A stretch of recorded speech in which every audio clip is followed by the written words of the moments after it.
क्रांति की शुरुआत जो है वो दूसरों से उम्मीद रखकर नहीं होती है। क्रांति की शुरुआत होती है खुद क्रांति बन जाने से।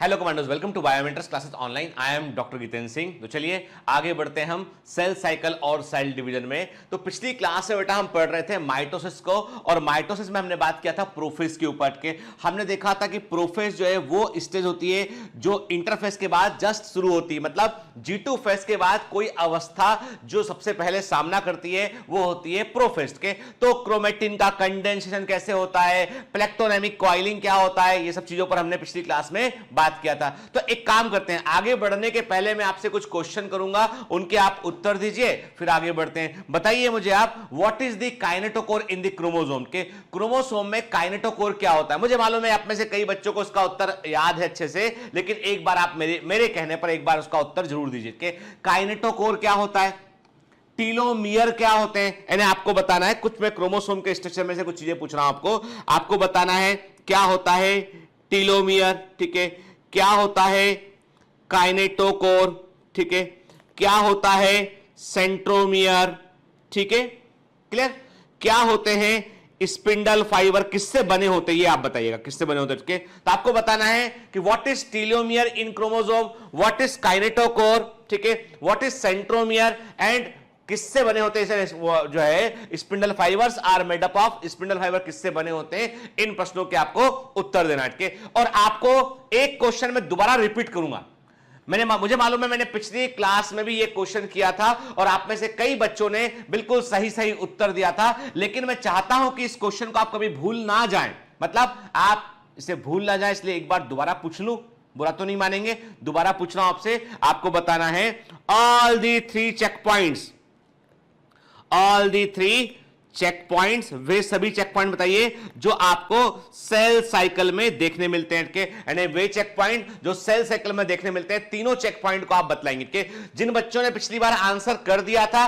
तो वो आंसर ना भी करे चलेगा बेटा, ठीक है, पर खुद से एक बार लिख के देख लेना, ठीक है, भले से आप यहां कमेंट में आंसर मत करना, पर खुद से एक बार लिख के बेटा देख लेना, ठीक है। और जिन कमांडोज ने आंसर नहीं किया था ना तो पिटाई लगेगी, आंसर करना है आपको, समझ गए, ठीक है। All the three check points in the cell cycle, और मान लो आंसर याद नहीं है ना तो देखकर करना, पर आंसर जरूर करना बेटा इसका, ठीक है।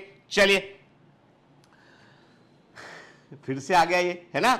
चलो तो आप बात करते हैं इंटरफेज। इंटरफेज से हम जब प्रोफेज में आते हैं तो क्रोमेटिन थ्रेड अपने आप को कंडेंस करते हैं। क्या करते हैं बेटा? अपने आप को कंडेंस करते हैं, और वहां पर क्या होता है, हमने कहा था कि अब आपको यह भी बताना है कि आपको स्पाइरिम स्टेज कब देखने मिलती है, आपको स्पाइरिम स्टेज कहां देखने मिलती है आपको, वेरी गुड, के यानी अर्ली प्रोफेज में आपको स्पाइरिम स्टेज जो है वो देखने मिलता है, ठीक है, क्लियर, ठीक। तो हमने देखा था अर्ली प्रोफेज में हमें क्रोमोसोम जो है वो ऊन के समान, वूल के समान दिखाई पड़ते हैं, इसी को हम स्पाइरिम स्टेज कहते हैं, ठीक है।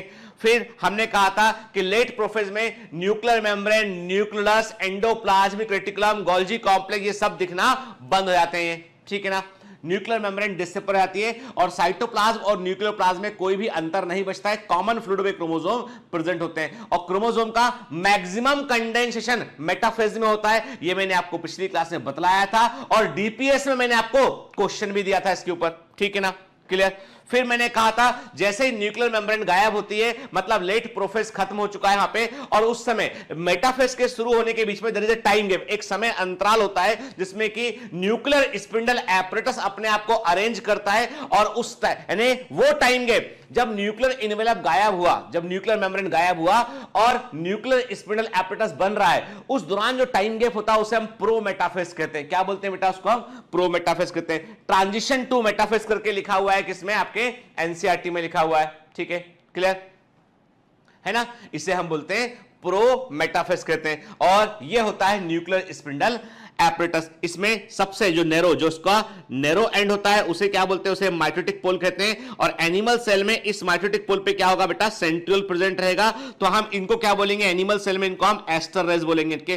तो एस्टर रेज वर्ड जो है, देखो बेटा एस्टर रेज वर्ड का इस्तेमाल हम किसके लिए करते हैं, हम वही स्पिंडल फाइबर के लिए करते हैं, लेकिन ये जब सेंट्रियोल से निकलते हुए दिखाई पड़ते हैं उनके लिए हम एस्टर रेज वर्ड यूज करते हैं। प्लांट सेल में हम एस्टर रेज वर्ड का इस्तेमाल नहीं करते हैं, ठीक है। माइटोटिक पोल नैरो एंड होता है। और ब्रॉडेस्ट पार्ट इसका क्या होता है, ब्रॉडेस्ट पार्ट इसका होता है equator is the broadest part, ठीक है ना बेटा, क्लियर, ठीक है ना। तो अब हमने ये बेटा मैं रिकॉल कर रहा हूं ताकि आपको याद रहे एकदम दिमाग में इंफॉर्मेशन, और हमें आज माइटोसिस को कंप्लीट करना है, ठीक है। देखो बेटा क्या देख रहे हो आप देख रहे हो इंटरफेस का G2 फेस दिखाई पड़ रहा है आपको, है ना।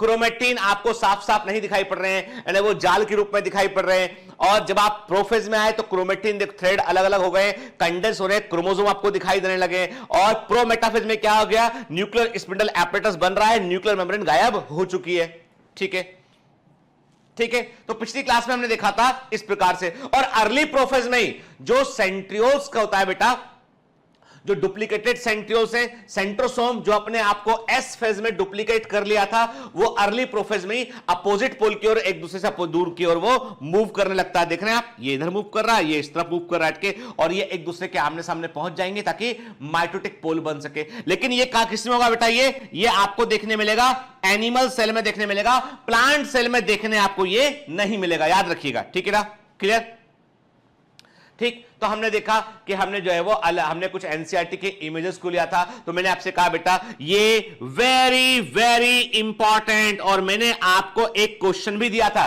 पिछली बार का डीपीएस आपने देखा हो तो मैंने इस इमेजेस के ऊपर आपको क्वेश्चन भी दिए हैं बेटा, और वो एग्जाम में आने वाले इंपॉर्टेंट क्वेश्चन में से एक क्वेश्चन है, याद रखिएगा, ठीक है।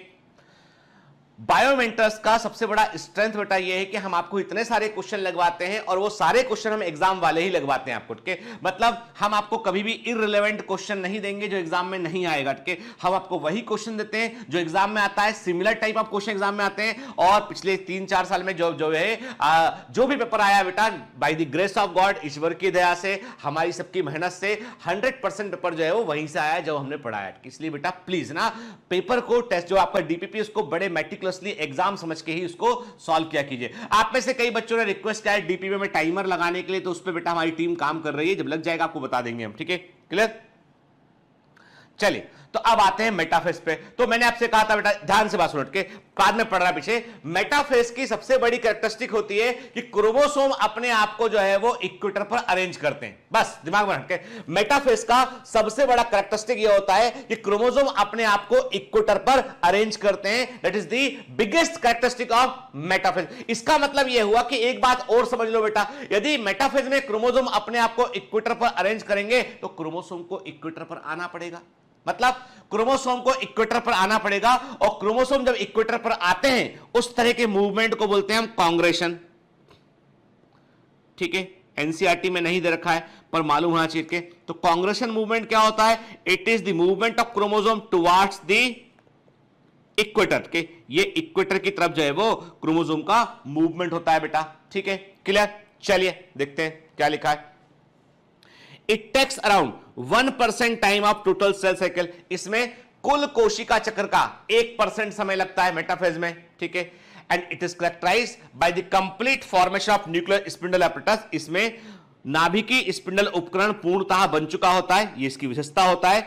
In metaphase stage the chromosome arrange themselves on the equator of the nuclear spindle apparatus के, और इन मेटाफेज में क्रोमोसोम अपने आप को न्यूक्लियर स्पिंडल एपरेटस के इक्वेटर पर, जो उसका ब्रॉडेस्ट पार्ट है, वहां पर अपने आप को अरेंज कर लेते हैं। लिखा ना, equator is the broadest part of the nuclear spindle apparatus, ठीक है। तो पहले बेटा एक एक लाइन को ध्यान से पढ़ते हैं इसमें, ठीक है। पूरी सेल साइकिल का लगभग 1% टाइम लगेगा मेटाफेज में, ठीक है।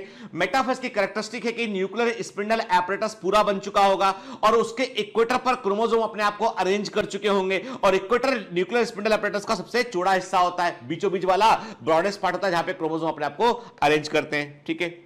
And the spindle fibres get attach to the centromere of the chromosome के, और क्रोमोसोम के सेंट्रोमियर से स्पिंडल फाइबर आके जुड़ाते हैं। एक्चुअली में ये स्पिंडल फाइबर सेंट्रोमियर के काइनेटोकोर से आके जुड़ते हैं, ये काइनेटोकोर, ऐसा काइनेटोकोर्स ऑफ सेंट्रोमियर के, ये एक्चुअली में सेंट्रोमियर के काइनेटोकोर से आकर जुड़ते हैं के, और एक सेंट्रोमियर में दो काइनेटोकोर होते हैं, याद है ना बेटा, लेफ्ट और राइट साइड, ठीक है ना, पोल को फेस करते हुए।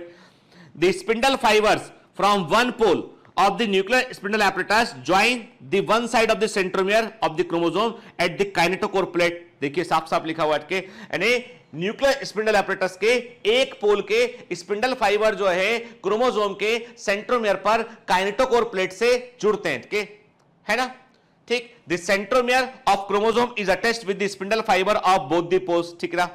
ध्यान से बात सुनिएगा, अब एक काइनेटोकोर पे कितने स्पिंडल फाइबर जुड़ सकते हैं, तो it is the number is 4 to 40, 4 से लेके 40 के, यानी 4 से लेके 40 स्पिंडल फाइबर से स्पिंडल फाइबर जो है एक काइनेटोकोर प्लेट पर जुड़ सकते हैं के। तो क्या होता है बेटा, जैसे मैंने आपसे कहा ये इक्वेटर है, समझते हैं के, ये इक्वेटर है, ये क्या है बेटा, ये पोल है। एकदम समझना बेटा के, ऐसा सोच के मत चलना कि समझ में नहीं आएगा, कठिन है, ये है वो है कि नहीं बेटा, है ना, पहले से डिसाइड मत करो ना यार, मैं पढ़ा रहा हूं ना के, और मेरे बच्चे जो है सबसे होशियार बच्चे हैं, वो कभी ऐसा नहीं सोचेंगे, है ना, ठीक है। देखो ये आपका पोल हो गया, है ना बेटा, ठीक है, ये पोल हो गया, ये क्या हो गया बच्चों, ये हो गया इक्वेटर, है ना बेटा, ठीक है, इक्वेटर हो गया, ब्रॉडेस्ट पार्ट, है ना। किसको बोल रहा हूं मैं, साइड में नहीं बोल रहा यार मैं, ठीक है, वो टेढ़ा हो गया वो, चलो मैं ठीक से कर देता हूं, नहीं तो क्या है आप बोलेंगे अरे सर ये कहां हो गया इक्वेटर, ये है इक्वेटर, है ना बेटा, क्लियर, ठीक है। अब सुनो मेरी बात, क्रोमोसोम अपने आप को इक्वेटर पर ऐसे अरेंज करेगा, ध्यान से बात सुनिएगा कि क्रोमोसोम अपने आप को इक्वेटर पर ऐसे अरेंज करेगा कि सेंट्रोमियर के ठीक बीच से इक्वेटर गुजरता हुआ दिखाई पड़ेगा। ये सेंट्रोमियर का है, इसका ठीक बीच वाला हिस्सा है सेंट्रोमियर, ठीक है, ठीक है। मेटाफेजिक क्रोमोसोम है, ये पढ़ा हुआ है हमने सेल यूनिट ऑफ लाइफ में, ये इसके क्रोमेटिड है,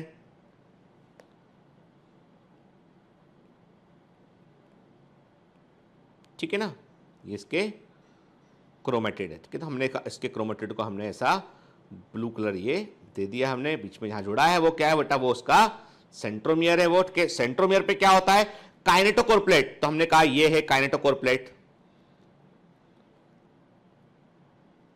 है ना, ठीक है। अब स्पिंडल फाइबर है वो आके जुड़ेंगे इससे, ठीक है, कुछ स्पिंडल फाइबर ऐसे ज्यादा पोल टू पोल निकल जाते हैं, है ना, देखो ये आके जुड़ा, इससे जुड़ गया,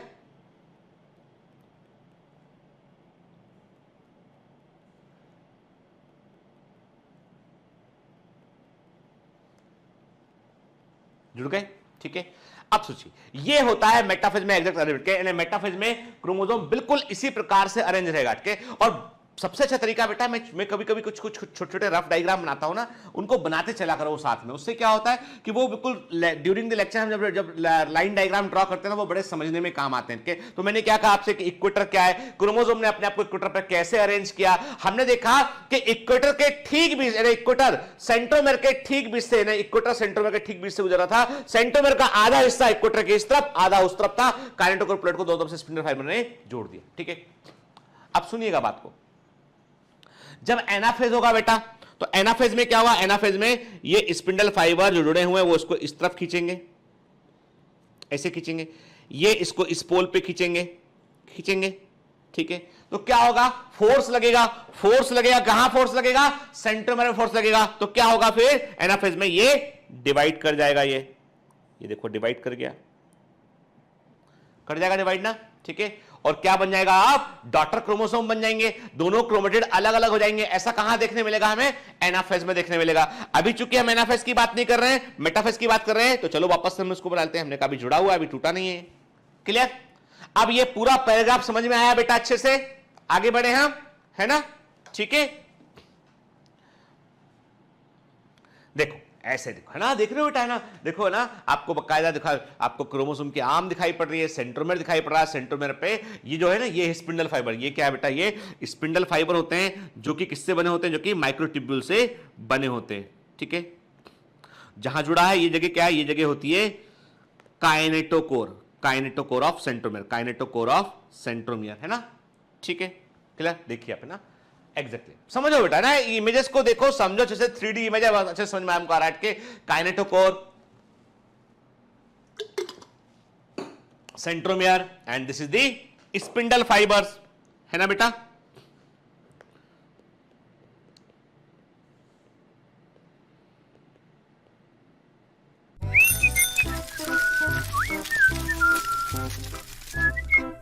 Hi, sorry to disturb you in between lecture. But it's important to inform you. You should download Biomentors app from Google Play Store. We need your support, so please take subscription to become an official commando of Biomentors. Bye bye. Continue your lecture. Clear, ठीक है, चलिए, है ना। तो ये है metaphase का arrangement बेटा। और जहां पे मेरी बात बड़े ध्यान सुनना बेटा, भूल एक भी पॉइंट, मैं जो भी बताता हूं क्लास में, भले आपको नोट नहीं कराया मैंने, लेकिन वो मैं टेस्ट में डीपीएस से पूछता भी हूं आपसे, याद रखना। ठीक है, मैंने क्या कहा आपसे, इक्वेटर पर क्रोमोसोम अपने आप को अरेंज कर लिए, सारे क्रोमोसोम आपको लाइन से इक्वेटर पर दिखाई पड़ रहे हैं, सारे क्रोमोसोम आपको लाइन से इक्वेटर पर दिखाई पड़ रहे हैं, तो इस अरेंजमेंट को बोलते हैं मेटाफेज प्लेट। क्या बोलते हैं, मतलब इस समय हम इक्वेटर को क्या बोलेंगे, इक्वेटर को हम बोलेंगे मेटाफेज प्लेट बोलेंगे। इसका मतलब यह है कि इक्वेटर पर सारे क्रोमोसोम अपने आप को अरेंज कर लिए, लाइन से अरेंज है, इस समय इसको हम मेटाफेज प्लेट बोलेंगे हम। ठीक है, क्लियर, क्या बोलेंगे इसे हम मेटाफेज प्लेट बोलेंगे। कि सारे क्रोमोसोम लाइन से दिखाई पड़ रहे हैं, तो you can easily count their number, आप इनका काउंटिंग इजीली कर सकते हैं, and you can also analyse their shape, के काउंटिंग एंड शेप दोनों का स्टडी आप कर सकते हैं। तो एनसीईआरटी के अकॉर्डिंग बात करें हम, तो क्रोमोसोम की काउंटिंग और शेप दोनों की स्टडी हम आसानी से मेटाफेज में कर सकते हैं। ठीक है, आसानी से मेटाफेज में हम कर सकते हैं। ठीक है, क्योंकि इस समय क्रोमोसोम मूव नहीं कर रहे होते हैं। अब कई बच्चे बोलते हैं सर एनाफेज में, तो एनाफेज में बेटा आप क्रोमोसोम की ठीक से काउंटिंग नहीं कर पाओगे, क्योंकि बिकॉज क्रोमोसोम्स आर डायनामिक, उस समय क्रोमोसोम पोल के और मूव कर रहे होते हैं, और मूविंग ऑब्जेक्ट आपको कंफ्यूज कर सकता है, तो इसलिए आप ठीक से काउंटिंग नहीं कर पाएंगे। लेकिन आप शेप की स्टडी कर सकते हैं, केवल शेप आप एनाफेज में देख सकते हैं, लेकिन शेप भी देखना हो, नंबर भी काउंट करना हो, then metaphase is the good stage. ठीक है, क्लियर, देखिए ना, देख रहे हैं हम, एस्टर रेस, सेंट्रियोल, है ना। ठीक है बेटा, फिर काइनेटोकोर से आप देखिए स्पिंडल फाइबर जुड़े हुए हैं, है ना बेटा, क्लियर है ना। तो ये हम देख रहे हैं बेटा। अब आप लोग ऐसा पोलर माइक्रोट्यूब्यूल क्या आ रही है, जो pole to pole spindle fibre गया हुआ है वो पोलर माइक्रोट्यूब्यूल है। एक प्रश्न का उत्तर आपको देना पड़ेगा, सबको देना पड़ेगा, कोई लापरवाही नहीं करेगा। स्पिंडल फाइबर को बनाने वाले माइक्रोट्यूब्यूल बेटा जो है चार्ज होते हैं, वो क्या होते हैं, आवेशित होते हैं। आपको बताना है इनका प्लस एंड कहां पर होता है और इनका माइनस एंड कहां पर होता है। यानी जो स्पिंडल फाइबर जो है वो spindle fibre nuclear spindle apparatus में आपको अरेंज करते हैं, उनमें जो माइक्रोट्यूब्यूल होते हैं वो चार्ज माइक्रोट्यूब्यूल उनके अंदर होते हैं। तो ये जो आवेश है उसका प्लस एंड कहां होता है, माइनस एंड कहां होता है, ये आप मुझे बताएंगे, मैं बता चुका हूं। ठीक है ना, क्लियर, देखिए ना।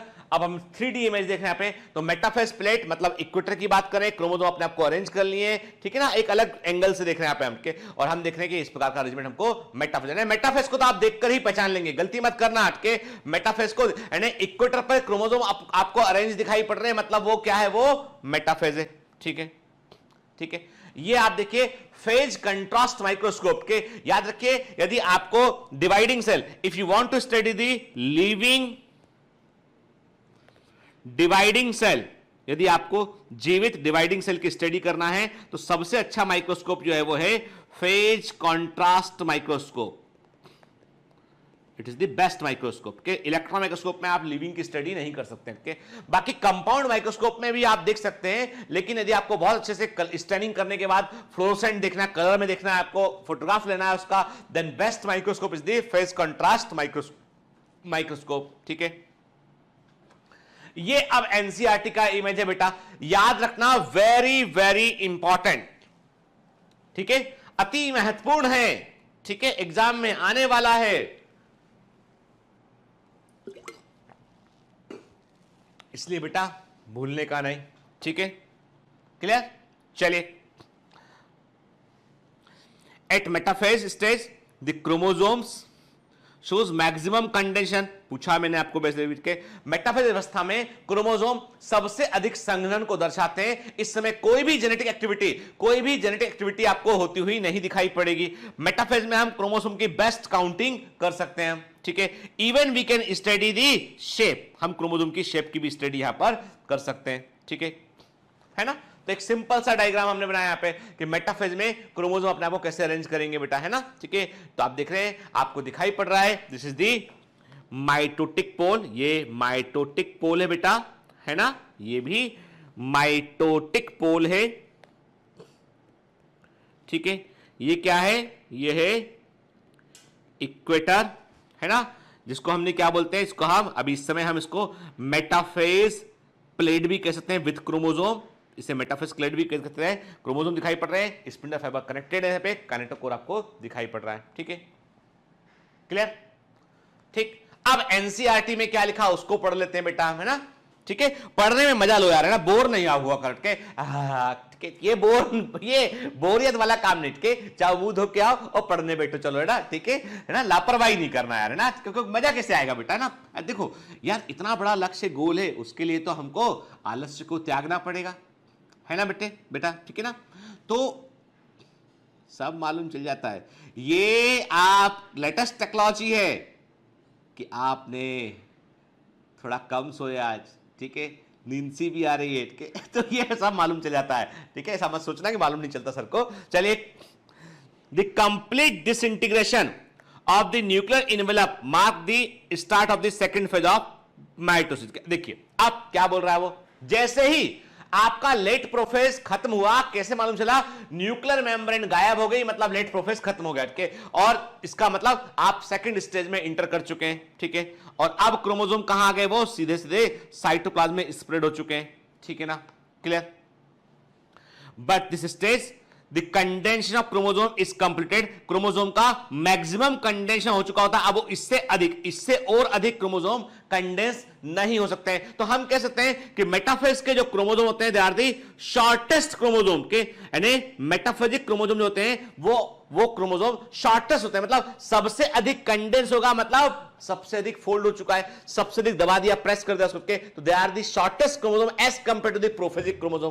प्रोफेज के क्रोमोसोम की तुलना में, टीलोफेज के क्रोमोसोम की तुलना में, एनाफेज के आखिर के क्रोमोसोम की तुलना में, दे आर दी मोर कंडेंस्ड। क्या, हालांकि एनाफेज में भी कंडेंस होते हैं, और लेकिन धीमे धीमे क्रोमोसोम का कंडेंस लूज होने लगता है इन दी टीलोफेज, ठीक है। तो सबसे अधिक कंडेंस क्रोमोसोम को कहां दिखाई पड़ेंगे, मेटाफेज में दिखाई पड़ेंगे, ठीक है।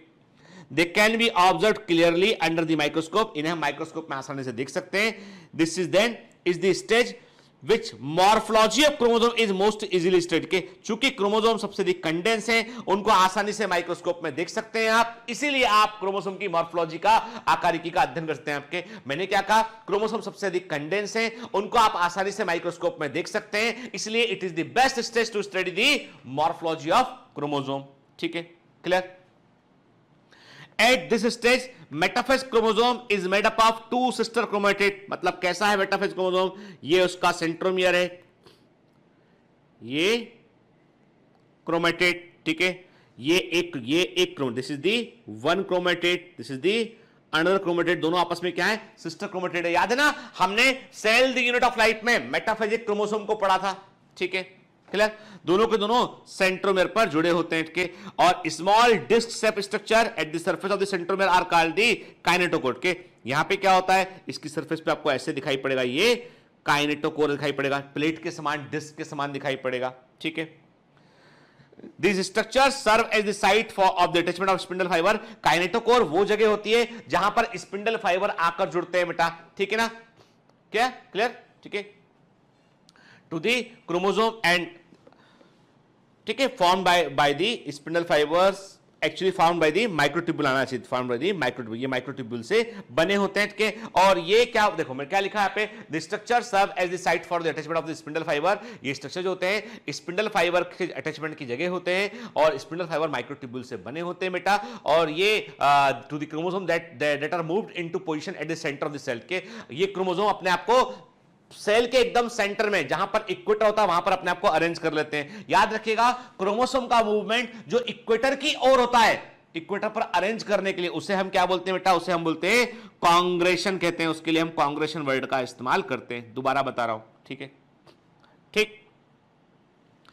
कह सकते हैं हम the metaphase is characterised by all the chromosomes coming to lie at the equator के with one chromatid of each chromosome connected to its kinetochore to the spindle fiber from one pole and its sister chromatid connected to by its kinetochore to the spindle fiber from the opposite pole। क्या बोल रहा है आपसे, वो कह रहा है आपसे कि इक्वेटर ने मेटाफेज की विशेषता ये है कि ये इक्वेटर है, इस इक्वेटर पे आपने क्रोमोसोम ने अपने आप को अरेंज कर लिया और ऐसे अरेंज किया, उसने अपने आप को ऐसे अरेंज किया है कि जो ये पोल है, ये एक पोल है, ये दूसरा पोल है के, तो यहां से जो, और ये क्या है बेटा, इसमें ये काइनेटोकोर प्लेट है, ठीक है। इसने कैसे अरेंज किया कि एक पोल से स्पिंडल फाइबर एक तरफ के एक क्रोमेटिड के काइनेटोकोर से जुड़ा हुआ है, दूसरे क्रोमेटिड के काइनेटोकोर से जुड़ा हुआ है। यही लिखा ना, देखो यही लिखा है ना, हमने डायग्राम में बना लिया इसको, यही लिखा है उन्होंने। क्या लिखा उसमें, मेटाफेज की विशेषता क्या होती है, सभी क्रोमोसोम अपने आप को इक्वेटर पर अरेंज कर लेंगे बेटा के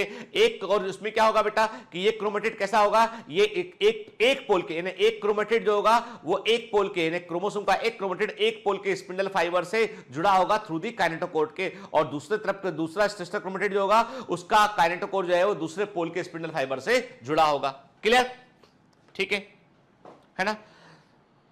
दी plane of alignment of the chromosome at metaphase is referred to the metaphase plate के, यानी जब एक बार पूरी तरीके से क्रोमोसोम अपने आप को अरेंज कर लेंगे इक्वेटर पर, जब एक बार पूरी तरीके से क्रोमोसोम अपने आप को इक्वेटर पर अरेंज कर लेंगे, तो अब उसे क्या बोलेंगे, उसे हम बोलेंगे मेटाफेज प्लेट बोलेंगे, उसे हम मेटाफेज प्लेट कहेंगे, ठीक है ना।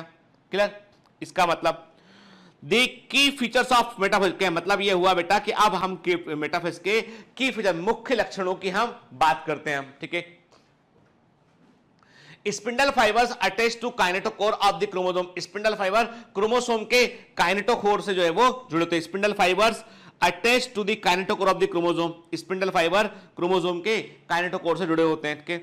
Chromosomes are move to spindle equator and get align, देखिए लिखा ना, क्रोमोसोम स्पिंडल इक्वेटर की ओर मूव करते हैं, मूवमेंट कौन सा है, कांग्रेशन के, और aligned along the metaphase plate पे अपने आप को अलाइन करते हैं, और दोनों पोल के दोनों तरफ के स्पिंडल फाइबर उनके काइनेटोकोर से आके जुड़ जाते हैं। क्लियर, ठीक है बेटा। एनसीईआरटी की एक भी लाइन में कोई कंफ्यूजन नहीं रहना चाहिए, समझ में आई बात। चलिए अब आ गए एनाफेज पे, तो क्रोमोसोम ने अपने आप को अरेंज कर लिया,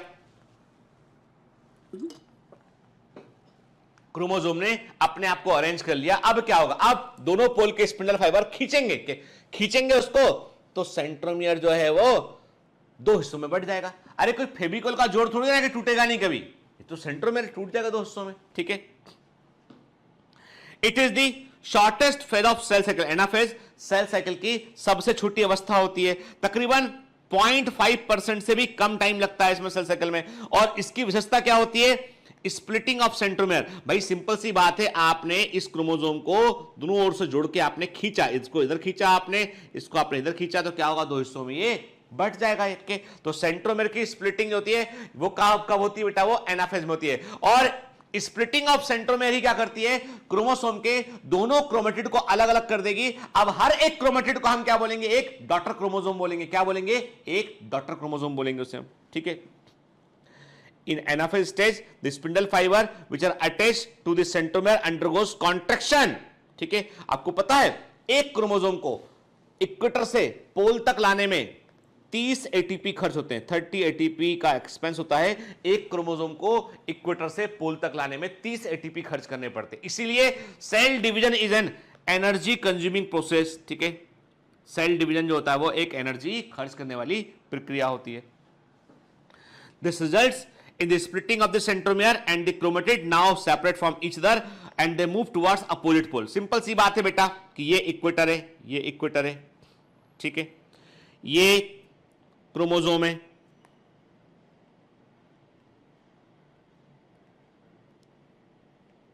ठीक है ना। हमने क्या किया, हमने इसको इधर खींचा, इसको हमने इस तरफ खींचा, खींचने पे क्या होगा बेटा, ये दो हिस्सों में बढ़ जाएगा, दो हिस्सों में बढ़ जाएगा, ठीक है। तो क्या होगा, ये वाला हिस्सा इमेजिन कर रहे हैं, इसी डायग्राम का हम अगला हिस्सा ले रहे हैं, इसी डायग्राम का हमने अगला हिस्सा लिया, हमने इसी डायग्राम का अगला हिस्सा लिया। क्या होगा बेटा, ये सेंट्रोमेर रप्चर हो गया, ठीक है। अब ये इस पोल की ओर मूव करेगा और ये इस पोल की ओर मूव करेगा,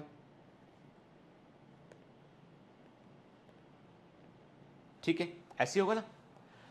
अब बोलोगे सर ये पीछे क्यों हो गया ये इसका आर? अरे भाई सिंपल सी बात है, पकड़ के खींच रहे हैं बीच में से आप, तो बीच वाला हिस्सा आगे जाएगा, पिछले और पीछे वाला जो ऊपर नीचे वाले आर्म है उनका अपना एक फ्रैक्शन होगा, उनका वो मीडियम में प्रेजेंट है, तो वो एक फ्रैक्शन का सामना करेंगे साइटोप्लाज्म के अंदर, तो पीछे हो जाएंगे, they will be trailing behind, पीछे हो जाएंगे वो, तो ऐसे खींचेंगे, तभी आपको क्या दिखाई पड़ता है। याद करो, पढ़ा है सेल यूनिट ऑफ लाइफ में कि आपको क्रोमोसोम यदि वी शेप दिखाई पड़ेगा, वी शेप दिखाई पड़ेगा मेटासेंट्रिक है, एल शेप दिखाई पड़ेगा सब मेटासेंट्रिक है, जे शेप दिखाई पड़ेगा एक्रोसेंट्रिक है, आई शेप दिखाई पड़ेगा, रॉड शेप दिखाई पड़ेगा तो टीलोसेंट्रिक है। याद आया? ठीक है, ठीक है। चलिए देखिए, ये हम एनसीईआरटी का इमेज देखने बेटा है ना, क्या है ये बता रहा है आपको कि एनाफेज में क्रोमेटिड जो है वो अलग अलग हो जाएंगे, सिस्टर क्रोमेटिड जो है वो अपोजिट पोल की ओर मूव करेंगे के, और सेंट्रोमेर का स्प्लिटिंग होगा, सिस्टर क्रोमेटिड बनेंगे जो कि अपोजिट पोल की ओर मूव करेंगे। कब होगा ऐसा बेटा? एनाफेज में होगा के।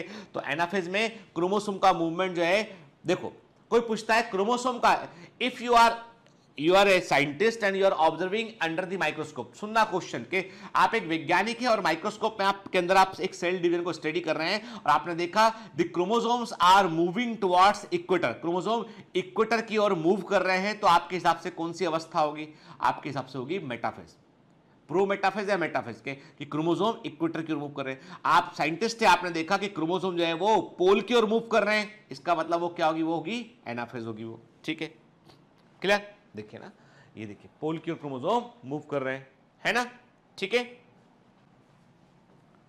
इसलिए एनाफेज है ना, ठीक है। तो क्या हुआ बेटा? स्प्लिटिंग ऑफ सेंट्रोमेर हो गया, क्रोमोसोम दो हिस्सों में जो है बढ़ गया यहाँ पे, और पोल की ओर क्रोमोसोम जो है वो मूव कर रहे हैं, ठीक है, ठीक है ना।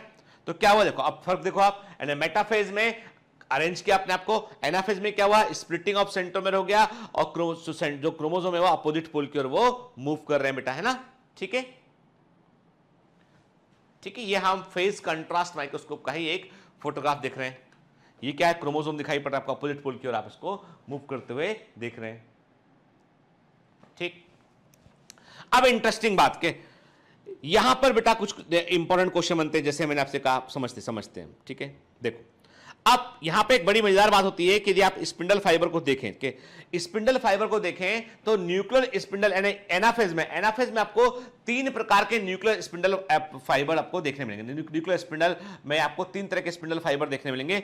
एक तो वो होंगे जो पोल टू पोल जाएंगे, समझो के, एक तो वे होंगे जो पोल टू पोल जाएंगे, जिनको किसी क्रोमोसोम से कोई मतलब नहीं है, ठीक है। हमने कहा ये वन टाइप हो गया, कंटिन्यूअस फाइबर जो पोल टू पोल गए। दूसरे वे होंगे जो पोल से निकलेंगे और क्रोमोसोम के सेंट्रोमेर से आकर जुड़ेंगे, ये क्रोमोसोमल फाइबर, स्पिंडल फाइबर हो गए,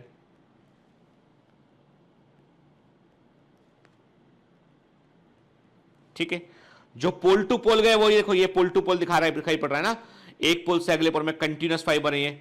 ये क्या है? ये टाइप 1 ही है, ये तो है ना, ठीक है। टाइप 2 क्या है बेटा? दूसरा तरह का स्पिंडल फाइबर क्या है? जो पोल से निकला और कहां पहुंचा? ये क्रोमोसोम के सेंट्रोमेर से आके जुड़ गया वो, ठीक है। तीसरा क्या होता है? तीसरा होता है, थर्ड वो होता है बेटा जो 2 डॉटर क्रोमोसोम के बीच में धकाता है, उसको पुश करता है। बाकी पुल करेंगे, ये पुश करेगा, पुशिंग बॉडी बोलते हैं इसको, हम पुशिंग बॉडीज भी कहते हैं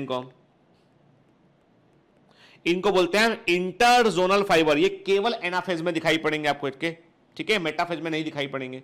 ये क्या करते हैं? ये पुश करते हैं, ये क्रोमोसोम को पुश करते हैं। ये क्या कर रहा है? ये खींच रहा है, ये भी खींच रहा है इसको, देख रहे हैं आपके। तो देखो थर्ड टाइप, तीसरे प्रकार का कहां दिखाई पड़ा हमें? ये इंटरजोनल फाइबर हमको दिखाई पड़ा, ठीक है। तो न्यूक्लियर स्पिंडल एपरेटस में हमको 3 प्रकार के स्पिंडल फाइबर दिखाई पड़ते हैं, कंटिन्यूअस, क्रोमोसोमल और इंटरजोनल फाइबर। देखते हैं क्या लिखा है, देखिए। In anaphase stage 3 type of nuclear spindle fibres are observed. Anaphase अवस्था में 3 प्रकार के न्यूक्लियर स्पिंडल फाइबर दिखाई पड़ते हैं। एक होते हैं कंटिन्यूअस फाइबर होते हैं, जो कि न्यूक्लियर स्पिंडल एपरेटस के दोनों पोल को आपस में जोड़ते हैं, कनेक्ट करते हैं। दूसरे होते हैं क्रोमोसोमल फाइबर होते हैं जो सेंट्रोमेयर को पोल से कनेक्ट करते हैं। तीसरे इंटरजोनल फाइबर होते हैं जो दो सिस्टर क्रोमेटिड के सेंट्रोमेयर के बीच में होते हैं। दो सिस्टर क्रोमेटिड के सेंट्रोमेयर जो नया, जब सिस्टर क्रोमेटिड दोनों अलग अलग हुए उनके बीच में जो फाइबर बन रहे हैं उन्हें हम इंटरजोनल फाइबर कहते हैं, जो केवल हमको एनाफेज में दिखाई पड़ते हैं। ठीक है ना, clear? In anaphase the chromosomal movement towards pole is observed के एनाफेज अवस्था में हमको क्रोमोसोम का मूवमेंट पोल की ओर दिखाई पड़ता है बेटा। ठीक है, यदि आपको केवल शेप की स्टडी करना है, केवल शेप की स्टडी करना है तो एनाफेज इज द बेस्ट, क्योंकि आपको यहां पे दिखाई पड़ेगा यदि इफ द क्रोमोसोम, यदि मूविंग क्रोमोसोम आपको वी शेप दिखाई पड़ेगा, वी शेप दिखाई पड़ेगा, हमने इसको बोला वी शेप बोला। ठीक है, तो ये क्या होगा, ये होगा मेटासेंट्रिक क्रोमोसोम होगा, ये मेटासेंट्रिक क्रोमोसोम होगा। ठीक है ना, यदि मूविंग क्रोमोसोम आपको जो है वो एल शेप का दिखाई पड़ा आपको, ठीक है, हमने उल्टा एल बन रहा है, हमने ऐसा एल बना दे, एल शेप दिखाई पड़ा, क्या हो गया, ये सब मेटासेंट्रिक क्रोमोसोम हो गया। ठीक है, यदि आपको मूविंग क्रोमोसोम जो है वो जे शेप दिखाई पड़ा तो क्या बोला आपने कहा ये जे शेप है, आपने इसको बोला एक्रोसेंट्रिक बोला। यदि मूविंग क्रोमोसोम हमको जो है रॉड शेप दिखाई पड़ा हमें तो क्या बोला हमने, टीलोसेंट्रिक कहा हमने। इसका मतलब हम इस मूविंग क्रोमोसोम को देखकर क्रोमोसोम की शेप के बारे में पता लगा सकते हैं कि क्रोमोसोम मेटासेंट्रिक है, सब मेटासेंट्रिक है, कि एक्रोसेंट्रिक है या टीलोसेंट्रिक है। इसके बारे में हम ऑलरेडी लिखे हुए हैं बेटा। क्या, तो V shape metacentric, L shape सब मेटासेंट्रिक, जे शेप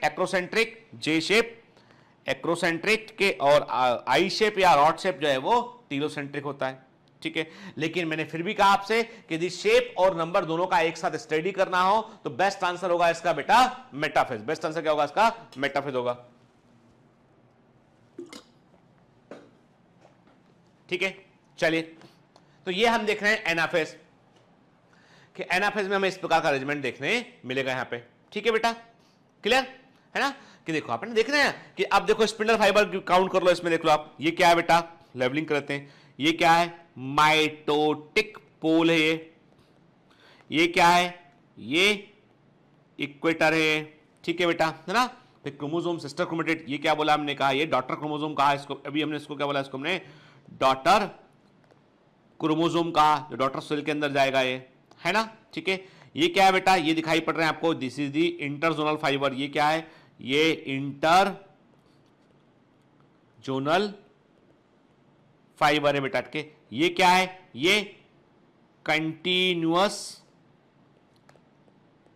फाइबर है बेटा। ठीक है, और ये क्या है बेटा, ये जुड़े हुए, ये क्या है, ये वाले हैं क्रोमोसोमल फाइबर। ठीक है, कहां जुड़े हुए हैं, सेंट्रोमेयर के कनेक्टर पे ये जुड़े होते हैं। ठीक है ना, क्लियर। चलिए, अब एनसीईआरटी में क्या लिखा है एनाफेज के बारे में। At the onset of anaphase, anaphase की शुरुआत में, each chromosome arranged at the metaphase plate is split simultaneously. के क्या बोला उसने, कहा कि एनाफेज में क्या होता है कि जितने भी क्रोमोसोम मेटाफेज में अपने आप को प्लेट पर अरेंज किए होते हैं वे एक साथ उनके सेंट्रोमेयर जो है वो स्प्लिट कर जाते हैं। क्या स्प्लिट कर जाते हैं उनके, and two daughter chromatid now refer to the chromosome of the future daughter nucleotide के। अब जो दो डॉटर क्रोमेटिड होते हैं वे अब क्या बन चुके होते हैं, वे डॉटर क्रोमोसोम बन चुके होते हैं। ठीक है, उनको हम फ्यूचर का बनने वाली सेल का क्रोमोसोम कह सकते हैं, और ये अपोजिट पोल की ओर मूव करने लगते हैं। They begin their migration towards the opposite pole. ठीक है ना, यानी जो मेटाफेजिक क्रोमोसोम था वो इस तरह का था, मेटाफेजिक क्रोमोसोम इस तरह का था बेटा। जब आप एनाफेज में आए तो क्या हुआ, स्प्लिटिंग हो गया ये। ठीक है, ऐसे टूट अपोजिट पोल की ओर ये मूव करेगा। ठीक है, as each chromosome move away from the equator plate, हर एक क्रोमोसोम इक्वेटर प्लेट से दूर की ओर मूव करता है। ठीक है, and the centromere of each chromosome is towards the pole, यानी सेंट्रोमेयर जो होता है वो सबसे आगे होता है।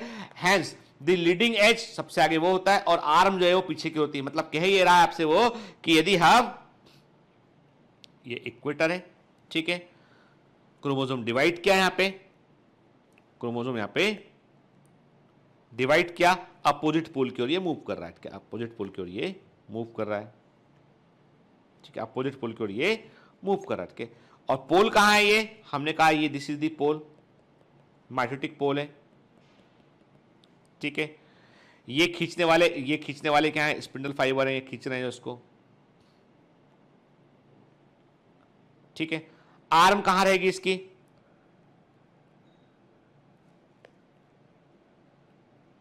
यही बोल रहा है। पढ़ो अब ध्यान से, डायग्राम देखो, पढ़ो क्या लिखा है। As each chromosome move away from the equator plate, के इक्वेटर प्लेट से हर एक क्रोमोसोम जो है अपोजिट पोल की ओर मूव करता है, तो उसमें क्या होगा बेटा, जो पकड़ने वाला हिस्सा है वो तो सेंट्रोमेर है, वो सबसे आगे रहेगा, आर्म पीछे के होंगे, तो क्या लिखा है, with arms of the chromosome trailing behind, arm जो है वो पीछे की ओर रह जाएंगे उसमें, ठीक है ना, clear. Thus anaphase stage is characterised by the following की इवेंट, के इसका मतलब एनाफेज अवस्था में हमको क्या क्या देखने मिलेगा, सेंट्रोमेर का स्प्लिटिंग होगा, क्रोमेटिड सेपरेट हो जाएंगे बेटा, और क्रोमेटिड अपोजिट पोल की ओर मूव करेंगे, इंपॉर्टेंट, ठीक है।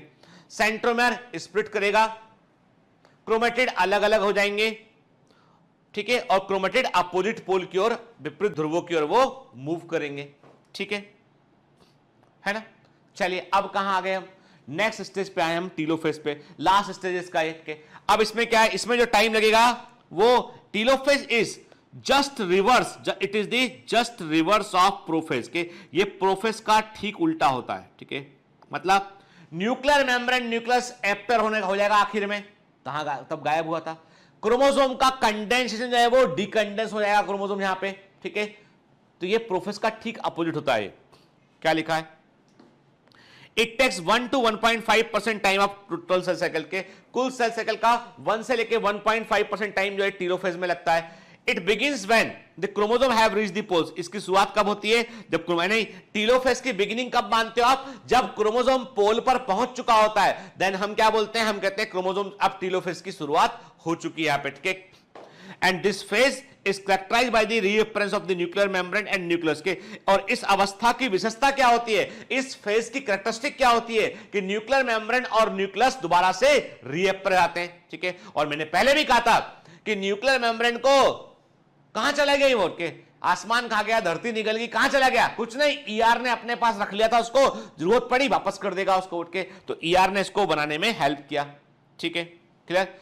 और न्यूक्लियस को और बनाने में किसने हेल्प किया, जो सेट क्रोमोसोम है उनका नॉर रीजन, के सेट क्रोमोसोम जो है उनके पास में सेकेंडरी कॉन्स्टिट्यूशन वाला नॉर रीजन होता है, उसने इसको बनाने में हेल्प किया, ठीक है। At the end of telophase, telophase के आखिर में क्रोमोसोम अपने आप को अनकॉइल करता है, एक्सपांड करता है, वापस से जुड़कर क्रोमेटिन जाल बन जाता है, वापस से ने, अब क्रोमोसोम बोलता है कि देखो भैया डिवीजन पूरा हो गया है, अब जो है अब हमको काम करना पड़ेगा सेल को ग्रोथ करने के लिए, तो क्रोमोसोम फिर से डिकंडेंस आएगा, क्रोमेटिन रेटिकुलम फिर से बन जाएगा, ठीक है। और the microtubule of the nuclear spindle apparatus get disseparated, और जो माइक्रोट्यूब्यूल्स होते हैं न्यूक्लियर स्पिंडल एपरेटस के, वे अपने आप को अलग अलग कर लेंगे, एंड उसे बोलते हैं हम डिसअसेंबली, क्या बोलते हैं उसे हम, डिसअसेंबलिंग बोलते हैं, वो अलग अलग हो जाएंगे इनके। और किसी और का देखो, माइक्रोट्यूब्यूल क्या होता है, वो टेंट वाले के समान है, सुनो बात को, टेंट देखा आपने, टेंट वाले पाइप लेके, कई सारे उनके पास पाइप होते हैं, जैसा टेंट लगाना होगा पाइप को लगा देंगे, टेंट को लगा देंगे, काम खत्म हो गया, पाइप तंबू निकालेंगे, पाइप निकालेंगे, अपना चले जाएंगे उठ के। तो माइक्रोट्यूब्यूल में जरूरत पड़ी, अरेंज कर दिया उसको, काम नहीं है, ठीक है, किसी और काम में इस्तेमाल कर लेंगे इसको हम, ठीक है, क्लियर। देखिए है ना, ऐसा हमको दिखाई पड़ रहा है टीलोफेज में, ठीक है।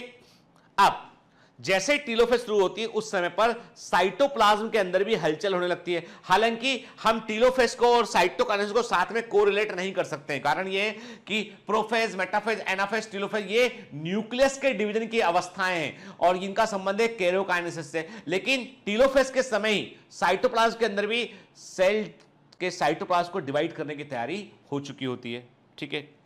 देखिए हम देख रहे हैं एनाफेज, क्रोमोसोम पोल की ओर मूव कर रहे हैं बेटा, जब पोल पर चले गए तो न्यूक्लियस की रिफॉर्मिंग हो रही है, ठीक है। और क्या देख रहे हैं आप जो है वो काइनेटोकोर्स जो है आपको डिसेपर हो जाएगा, आपको बेसिकली आपको जो है क्रोमेटिन रेटिकुलम दोबारा दिखने लगेगा यहां पे, तो क्रोमोसोम जो है अपने आप को डिकंडेंस कर लेगा, ठीक है। देखिए है ना, एकदम तीनों फेज को मैंने कंपेयर किया, मेटाफेज, एनाफेज और टीलोफेज। और टीलोफेज के समय से ही जो है वो साइटोप्लाज्म के अंदर भी हलचल होने लगती है, तो अलग से पढ़ेंगे बेटा हम साइटोकाइनेसिस। तो मैंने आपसे कहा कि this is the time when cytokinesis also begins, ठीक है ना। मेटाफेज में देखिए आप कि स्पिंडल मेटाफेज प्लेट पे जो इक्वेटर है उस पे क्रोमोसोम अपने आप को लाइन से अरेंज किए हुए हैं। एनाफेज में देख रहे हैं आप पोलवर्ड मूवमेंट दिखाई पड़ रहा है। टीलोफेज में क्या देख रहे हैं, पोल पे क्रोमोसोम पहुंच चुका है, अपने आप को डिकंडेंस कर लिया है, न्यूक्लियर मेम्ब्रेन दोबारा से आ गया है, that is the telophase. Clear? ठीक है, देखिए आप ना डिकंडेंसिंग क्रोमोसोम, रीफॉर्मिंग ऑफ न्यूक्लियर एनवेलप, ठीक है ना, ये दिखाई पड़ रहा है आपको यहां पे। ठीक है, चलिए ठीक ना, अलग अलग इमेज देख रहे हैं ताकि हमें दिमाग में सेट है, हमको इंफॉर्मेशन को हम भूल ना जाए इसको। क्लियर? चलिए देख रहे हैं आप, तो ये पोल पर पहुंचेगा, पहुंचते के साथ ही क्या होगा बेटा, टीलोफेज की हम शुरुआत को मान लेंगे हम। ठीक है ना? क्लियर? अब क्या हुआ, अब हमारे पास दो डॉटर न्यूक्लियाई बन चुके, दो हमारे पास में दो डॉटर न्यूक्लियाई बन चुके होंगे और जिनमें की क्रोमोसोम इक्वली डिस्ट्रीब्यूट हो चुका है। ठीक है ना? तो क्या लिखा है देखिए आपके एनसीईआरटी में, at the beginning of the final phase of mitosis के, माइटोसिस की फाइनल फेज क्या होती है, टीलोफेज होती है। ठीक है, the chromosome that have reached their respective pole, जो क्रोमोसोम पोल पर पहुंच चुके हैं डिकंडेंस करते हैं अपने आप को, अपनी अलग अलग स्वतंत्र पहचान कि हर एक क्रोमोसोम अलग अलग था वो खत्म हो जाएगा, सब मिलकर एक जाल बना लेंगे, क्रोमेटिन रेटिकुलम बोलेंगे। तो लिखा है इसमें लॉस देयर इंडिविजुअलिटी, अलग अलग क्रोमोसोम अब नहीं दिखाई पड़ेंगे, सब एक नेटवर्क को बना लेंगे। ठीक है, the individual chromosome can no longer be seen and the chromatin material tend to collect in a mass in the two poles के। अब क्या हुआ, मतलब क्रोमेटिन मटेरियल जो है वो अपने आप को लूज थ्रेड के रूप में कन्वर्ट हो जाएगा और फाइनली क्या होगा, क्रोमेटिन जाल बन जाएगा। हर एक पोल पे आपको क्रोमेटिन जाल दिखाई पड़ेगा, क्रोमेटिन मटेरियल आपको दिखाई पड़ेगा जो इकट्ठा हो चुका है और न्यूक्लियर मेम्ब्रेन जो है वो रीएपर हो जाएगी। ठीक है, इस अवस्था में क्या की इवेंट्स होते हैं, chromosome cluster at each opposite, chromosome cluster at opposite spindle poles के जो विपरीत स्पिंडल पोल है वहां पे क्रोमोसोम के क्लस्टर्स गुच्छे दिखाई पड़ेंगे आपको और इनकी आइडेंटिटी अलग अलग क्रोमोसोम के रूप में नहीं होगी बल्कि ये मिलके एक जाल बना चुके होंगे, इसलिए हमको गुच्छे के रूप में दिखाई पड़ेंगे। न्यूक्लियर एनवेलप असेंबल होगा बेटा, क्रोमोसोम क्लस्टर के आसपास न्यूक्लियर एनवेलप अपने आप को असेंबल करेगा। ये असेंबल किया इसने अपने आप को, ठीक है, ऐसे इसने अपने आप को असेंबल कर लेगा। ठीक है, और न्यूक्लियस गोल्जी कॉम्प्लेक्स और ईआर फिर से आपको दिखने लगेंगे, दे आर दी रीफॉर्म, दोबारा हमको वो नजर आने लगेंगे। क्लियर? ठीक है, अब आपके सामने एक एनिमेशन है, एनिमेशन में हम एक एक करके, आप देखो पूरा, अब आप समझ गए।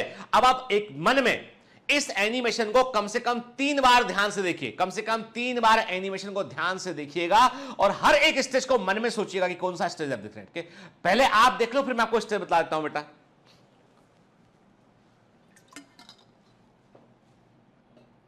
बोलते जाइए, साथ में बोलते जाना है दोस्तों, बच्चों। ठीक है, कौन सी स्टेज चल रही है, हाँ मन में बोलते जाओ, सुन रहा हूं मैं, मन की बात ही तो सुनना जरूरी होता है। ठीक है, हर चीज बोलकर नहीं कही जाती है, हर चीज बोलने से नहीं होती है, कुछ बातें मन में होती है। ठीक है, मालूम है मुझे, क्या अब मैं हट जाता हूं और बीच में आ गया मैं, माफ कर दीजिए मेरे को। अब देखो ध्यान से इसको, ठीक है ना, इस एनिमेशन को बेटा ये बड़े ध्यान से देखना है, एक एक स्टेज को कि क्या हो रहा है, मन में सोचना है। ठीक है,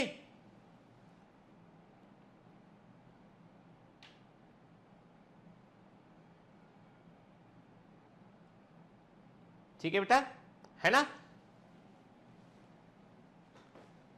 अब आप समझ गए कि हाँ कैसे होता है। ठीक है, देखिए प्रोफेज स्टेज दिखाई पड़ रहा है इसमें। ठीक है, ये प्रोफेज स्टेज है पूरा।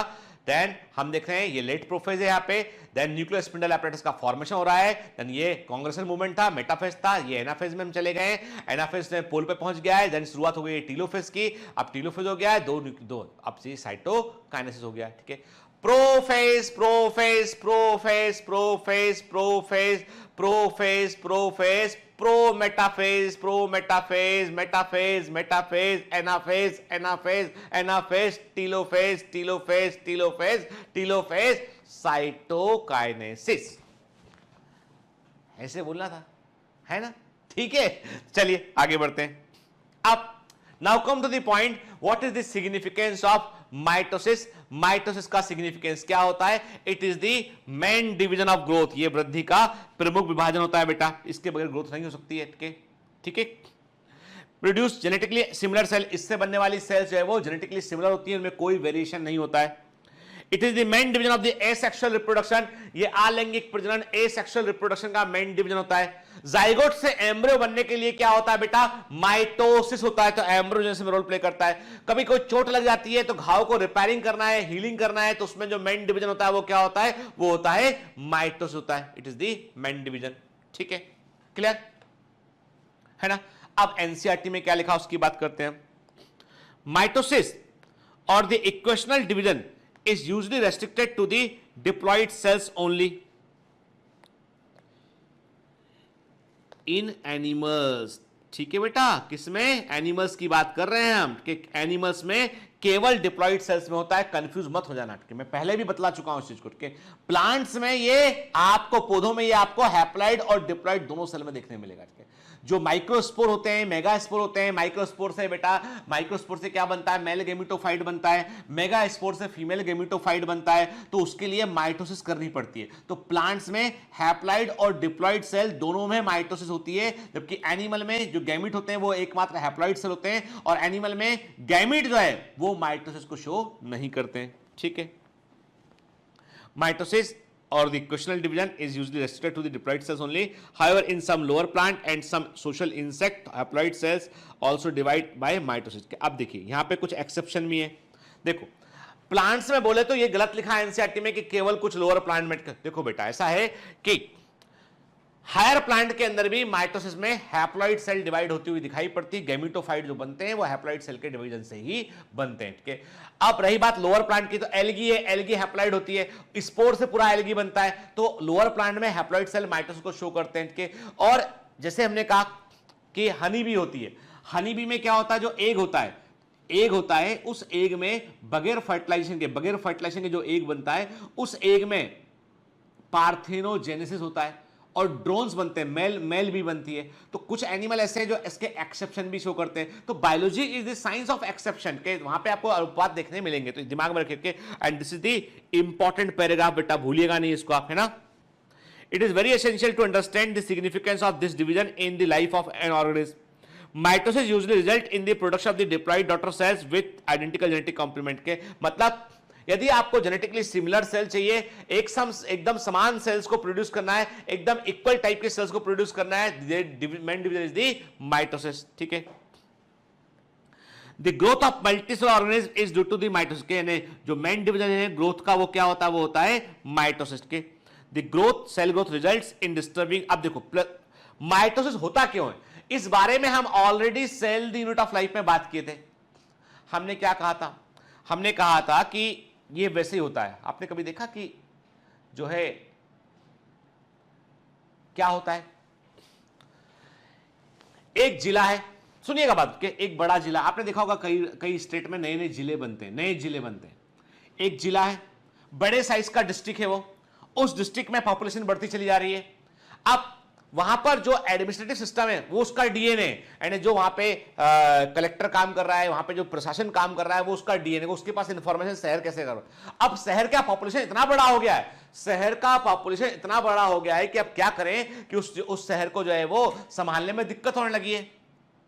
सरकार ने बोला कि भाई मुद्दा क्या है, प्रॉब्लम क्या है, तो खबर सामने आई, भाई लोगों ने बताया, प्रशासन ने बताया कि ऐसा है कि जिले का साइज इतना बड़ा है, इसका डायमीटर भी बड़ा है, मतलब कुल मिलाकर इसका जो एरिया है, जो जिले का एरिया है वो भी बड़ा है, पॉपुलेशन भी ज्यादा है, तो प्रशासन इसको एडमिनिस्ट्रेशन में सही से उसको कंट्रोल करने में दिक्कत जा रही है। सरकार ने कहा अच्छा ठीक है, जिला बढ़ चुका है, एरिया बढ़ चुका है, पॉपुलेशन बढ़ चुकी है, उन्हें कहा कि काम करते हैं कि हम इसको 2 जिलों में डिवाइड कर देते हैं। 2 जिले बन गए, ऐसे 2 राज्य भी बने हुए हैं। आप देखो तो क्यों ऐसा किया। अब समझते हैं कि यही इसी कहानी को हम जो है सेल पर अप्लाई करते हैं। सेल थी, एक सेल था, ठीक है, हमने कहा एक सेल है, ये उसका साइटोप्लाज्म है, उसका न्यूक्लियस है, ठीक है। न्यूक्लियस बढ़िया, न्यूक्लियस जो है वो बढ़िया काम कर रहा था, उसने पूरा सेल पे कंट्रोल रखा है, न्यूक्लियस ने पूरी सेल पे कंट्रोल रखा हुआ था। लेकिन क्या हो रहा है, धीमे धीमे सेल ग्रो कर रही है और सेल का साइटोप्लाज्म जो है वो बढ़ गया, साइज में बढ़ गया। न्यूक्लियस कहता है कि भाई हमको जो न्यूक्लियस कहता है कि हमको इसे कंट्रोल करने में दिक्कत जा रही है, तो हमको और इंफॉर्मेशन चाहिए पड़ेगी इतनी बड़ी सेल को कंट्रोल करने के लिए। तो न्यूक्लियस ने क्या किया, अपने आप को डबल कर लिया, उसने अपने आप को भी डबल कर लिया, मतलब डीएनए भी डबल हो गया, अपने आप को डबल कर लिया। अब कंट्रोल बढ़िया है, न्यूक्लियस ने कहा कि हमने डबल कर लिया अपने आप को, अब हम कंट्रोल कर सकते हैं, लेकिन प्रॉब्लम दूसरी आ गई। दूसरी प्रॉब्लम क्या आ गई, अरे भाई सरफेस वॉल्यूम रेशियो घट गया, सेल का साइज बढ़ेगा, सरफेस वॉल्यूम रेशियो नीचे कम हो जाएगा। पढ़ा हुआ ये भी हमने, cell the unit of life के अंदर पढ़ा है हमने। जब सरफेस वॉल्यूम रेशियो कम हो गया तो सरफेस एरिया से तो फूड अंदर आता है, तो फूड की सप्लाई प्रॉपर नहीं हो पा रही है। क्या करें, ज्यादा लफड़ा नहीं करो, सेल को 2 में डिवाइड कर दो। सेल को डिवाइड कर दिया, ठीक है, क्या किया, डिवाइड कर दिया सेल को। और मान लो डिवाइड नहीं कर पाए तो क्या करेंगे, तो बड़ी सेल को फिर कुछ ना कुछ तो एडॉप्टेशन लेना पड़ेगा, वो भी पढ़ा हुआ है हमने पहले। अभी इतना समझ लीजिए कि जब कभी सेल में साइटोप्लाज्म का वॉल्यूम बढ़ने लगता है तो हमने पढ़ा हुआ है न्यूक्लियोप्लाज्मिक इंडेक्स के बारे में, हमने न्यूक्लियोसाइटोप्लाज्मिक इंडेक्स के बारे में हमने कहा आपसे कि जो न्यूक्लियर इंडेक्स है वो कि वॉल्यूम ऑफ न्यूक्लियस, ठीक है, and volume of cytoplasm is the nucleoplasmic index, ठीक है। तो क्या हुआ बेटा, अब ये न्यूक्लियोसाइटोप्लाज्मिक इंडेक्स जो है वो बिगड़ गया तो क्या, जिसके चलते न्यूक्लियोसाइटोप्लाज्मिक रेशियो क्या हो गया, कम हो गया। न्यूक्लियस का वॉल्यूम वॉल्यूम ऑफ साइटोप्लाज्म का वॉल्यूम लगातार बढ़ रहा है, इसका मतलब नीचे वाला वैल्यू बढ़ रहा है लगातार, तो न्यूक्लियोसाइटोप्लाज्मिक रेशियो घटने लगा है, ठीक है। तो न्यूक्लियस को अपना वॉल्यूम बढ़ाना पड़ा, न्यूक्लियस ने अपना वॉल्यूम बढ़ाया, तो अब सरफेस वॉल्यूम रेशियो घट गया, तो इन चीजों को मेंटेन करने के लिए सेल को डिवाइड करना पड़ता है। ये टेक्निकल कारण है, एनसीईआरटी में लिखा है, देखो पढ़ो। Cell growth results in disturbing the ratio between the nucleus and the cytoplasm, किसकी बात कर रहा है वो, इसकी बात कर रहा है, ठीक है। Volume of nucleus oblique volume of cytoplasm is therefore become essential for the cell to divide to restore the nucleocytoplasm ratio. Nucleocytoplasm ratio को रिस्टोर करने के लिए सेल को अब डिवाइड करना पड़ता है, क्लियर, डिवाइड करना पड़ेगा, ठीक। A very significant contribution of mitosis is cell repair, के माइटोसिस का एक बड़ा कंट्रीब्यूशन क्या होता है बेटा, माइटोसिस का एक बड़ा कंट्रीब्यूशन ये होता है कि ये रिपेयरिंग, चोट लग जाता है तो सेल्स वहां की एक्टिवेट होती है और डिवाइड करने लगती हैं, ठीक है। The cells of the upper layer of epidermis, cells of the lining of the gut and the blood cells are constantly replace, के तो ये क्या होता है, ये लगातार रिप्लेसमेंट करती है, रिपेयरिंग में हेल्प करती है। Mitotic division in the meristematic tissue, plants में क्या होता है कि जो ग्रोइंग पॉइंट होते हैं वहां पर मेरिस्टेमेटिक टिश्यू होता है, मेरिस्टेमेटिक टिश्यू में डिवाइड करने की क्षमता होती है, वही प्लांट की ग्रोथ के लिए रिस्पॉन्सिबल होते हैं। तो एपिकल मेरिस्टेम हुआ, लेटरल कैम्बियम हुआ, ये कंटिन्यूअस प्लांट में कंटिन्यूअस ग्रोथ के लिए रिस्पॉन्सिबल होते हैं। तो मैंने आपको बताया बेटा पौधों में क्या होती है, पौधों में होती है अनलिमिटेड बट लोकलाइज ग्रोथ, ठीक है। वृद्धि जो है वो पूरी बॉडी में नहीं होती, ग्रोइंग पॉइंट पे होती है। ग्रोइंग पॉइंट रूट टिप होते हैं, शूट टिप होता है, लेटरल मेरिस्टेम होता है, ठीक है। और ये ग्रोथ जब तक मेरिस्टेम रहेगा तब तक प्लांट ग्रो करता रहेगा, ठीक है, क्लियर। चलिए यहां पर हमारा माइटोसिस पूरा होता है, ठीक है, एंड इस जगह पर हमने माइटोसिस को कंप्लीट किया बेटा, ठीक है ना। तो ध्यान से अच्छे से पढ़ना बेटा, कोई क्वेश्चन गलत मत करना। मैं जितने भी आपको डीपीपी में क्वेश्चन दे रहा हूं सबकी प्रैक्टिस अच्छे से करना है बेटा, है ना, ठीक है। तो पढ़ते रहिए, मेहनत करते रहिए, ऑल द बेस्ट।